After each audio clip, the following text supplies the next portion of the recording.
Bismillahirrahmanirrahim. Assalamualaikum warahmatullahi wabarakatuh. Hadis Rasulullah SAW, hadis ini dari Anas, disepakati hadis ini muttafaqun alaih. Annahu marra ala sibyanin fasallama alaihi faqala kan Nabi sallallahu alaihi wasallam yaf'aluhu. Anas itu pernah berjalan dan melewati sibyan, anak-anak. Fasallama alaihim. Kemudian Anas itu memberikan salam kepada anak-anak ini. Assalamualaikum. Tarbiyah ini, mendidik. Memang dalam hadis lain disebutkan bahwa salam itu adalah yang kecil kepada yang besar.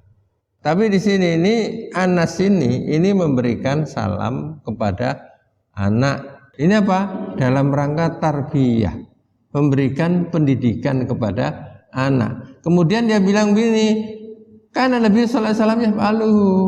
Saya lakukan ini juga dilakukan oleh Rasulullah sallallahu alaihi wasallam. Jadi Rasulullah SAW itu seorang nabi, seorang pemimpin, ya. Tapi dia memberi salam kepada anak-anak, enggak mentang-mentang pembesar, enggak mentang-mentang seorang nabi, seorang rasul, kemudian harga dirinya enggak. Nabi juga gitu, kita juga begitu. Kalau kita ketemu anak-anak, assalamualaikum, itu boleh, bagus itu, karena mentarbiyah. Apalagi zaman sekarang itu anak-anak itu beda dengan zaman dulu. Zaman dulu itu kalau tahu gurunya itu naik sepeda itu dia turun. Nah, supaya kita itu mendidik anak lagi itu, kalau kita bagus, kalau kita ketemu anak, assalamualaikum, memberikan salam. Karena ini yang dilakukan oleh Anas, dan Anas ini juga menyatakan ini biasa dilakukan oleh Rasulullah Sallallahu Alaihi Wasallam. Maka sering saya sampaikan bahwa yang namanya salam itu kan doa. Itulah yang disebut dengan Islam itu, selama Muslim itu bisa artinya damai. Jadi salam itu mengajak kita damai. Kenapa kok damai? Kita saling mendoakan. Assalamualaikum warahmatullahi wabarakatuh. Yang dijawab juga waalaikumsalam. Saling mendoakan. Kemudian ada hadis dari Aswad bin Yazid, ini diriwayatkan Bukhari. Su'ilat an Aisyah. Jadi Aisyah ditanya. Sering ya sahabat ditanya terkait dengan Rasulullah kepada Aisyah. Pernah kan juga itu Rasulullah SAW itu ditanya terkait keadaan beliau, tapi lewat Aisyah, istrinya. Bagaimana sih Rasulullah, apa yang dilakukan? Oh, dijamin masuk surga. Itu kan 3 orang datang ke Aisyah itu. Nah, ini juga gitu. Ada seorang sahabat, yang sahabat ini bertanya terkait dengan apa yang dilakukan Rasulullah SAW di saat di rumah. Jadi su'ilat an Aisyah, Aisyah ditanya, maka Nabi SAW yasna'u fi baiti. Apa yang dilakukan oleh Nabi di saat Nabi Muhammad SAW itu berada di rumah. Apa itu? Maka Aisyah menjawab, kana yakunu fi min hati ahlihi, yakni khidmatu ahlihi.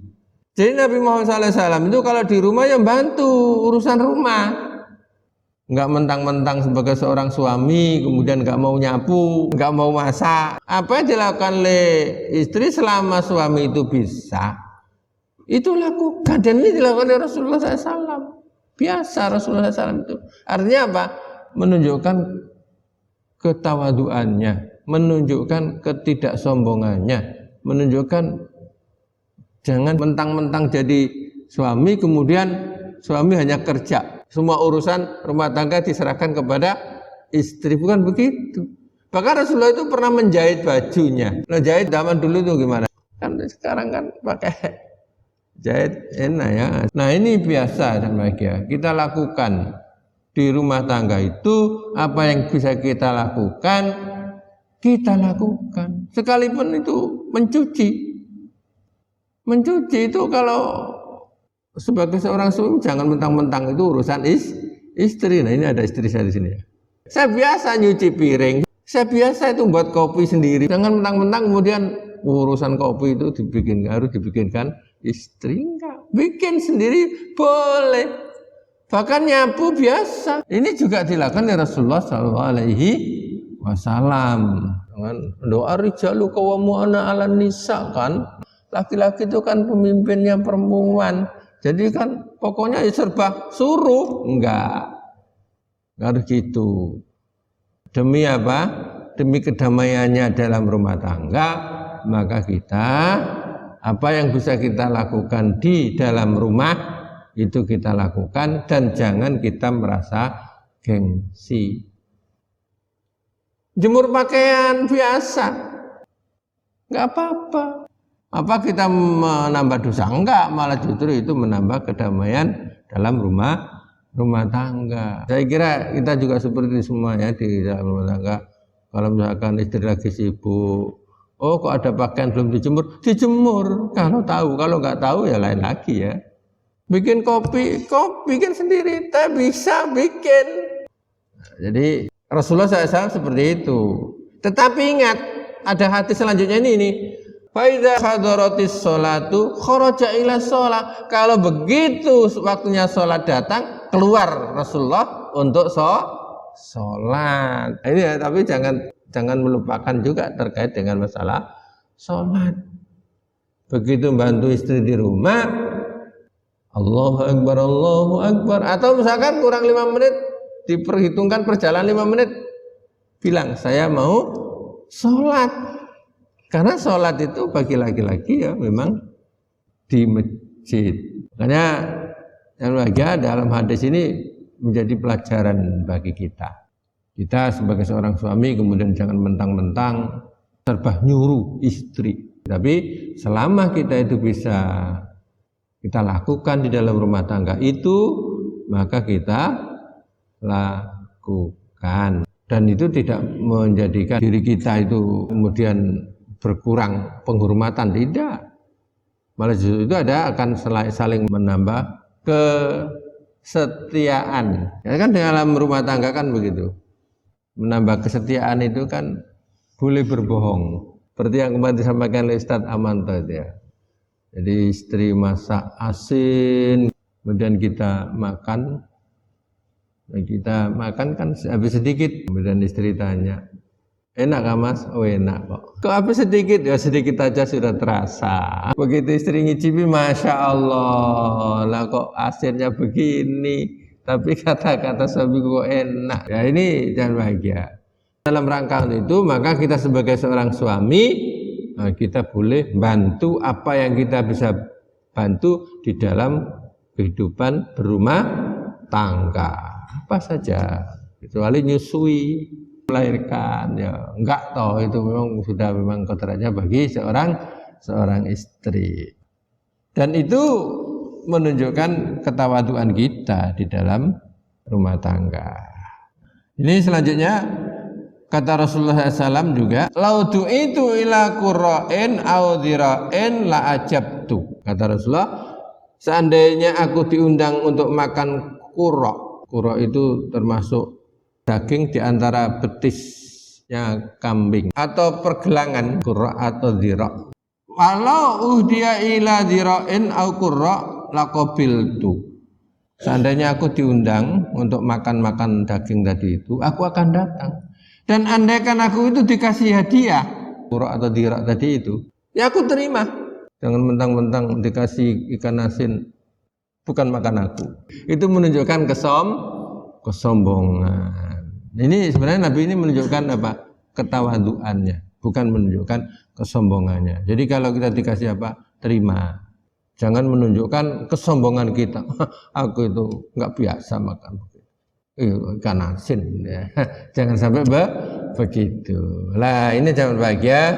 Jadi kita menunjukkan hidup di dunia ini kita senantiasa tawadhu, jangan kita merasa sombong, karena sombong itu Allah Subhanahu wa taala tidak suka. Bahkan disebutkan di Quran itu wala tusair khaddaka linnasi wala tamshi fil ardi marha innallaha la yuhibbu kulla mukhtalin fakhur. Jangan kamu palingkan mukamu terhadap manusia. Ketemu mengos itu jangan. Kita ketemu, kita hadapkan muka kita berseri-seri. Jangan mengos menunjukkan kebencian. Enggak boleh, sombong. Dan wala tamsi fil ardi maroha. Jangan kamu berjalan di muka bumi itu, hidup di bumi itu maroha, sombong. Kemarin kita sampaikan sombong itu adalah batorul haq wa ghamtun nas, menolak kebenaran dan menganggap remeh manusia. Bahkan di hadis ini disebutkan la yadkhul jannata man kana fi qalbi mithqala dzarratin min kibrin. Tidak masuk surga orang yang ada di dalam hatinya itu rasa sombong, sekalipun itu seberat biji sawi. Faqala rajul, kemudian ada yang bertanya kepada Rasulullah, innar rajula yuhibbu ayyakuna thawbuhu hasanan wa na'lu hasanan. Qala innallaha jamil yuhibbul jamal. Al-kibru batul haq wa ghamtun nas. Ya Rasulullah, bagaimana kalau ada orang itu sandalnya baru, bajunya baru, apakah itu termasuk sombong? Nah, kemudian Rasul menyatakan sombong itu adalah batul haq wa ghamtun nas. Allah itu senang kepada indah, cinta kepada yang indah. Innallahal jamil yuhibbul jamal. Allah itu indah, mencintai yang indah. Allah itu baik, mencintai yang baik. Jadi kalau ada orang bajunya baru, sandalnya baru, nah itu tidak termasuk sombong selama dia tidak sifatnya batorul haq wa ghamtun nas. Nah, ini kuliah subuh kita pada pagi ini. Mudah-mudahan ada manfaatnya bagi kita dan mudah-mudahan Allah Subhanahu wa taala menjadikan kita sebagai orang yang beristiqomah di dalam melaksanakan perintah-perintahnya dan meninggalkan larangan-larangan Allah Subhanahu wa taala. Amin ya rabbal alamin. Subhanaka wa bihamdika asyhadu an la ilaha illa anta astaghfiruka wa atubu ilaik. Assalamualaikum warahmatullahi wabarakatuh.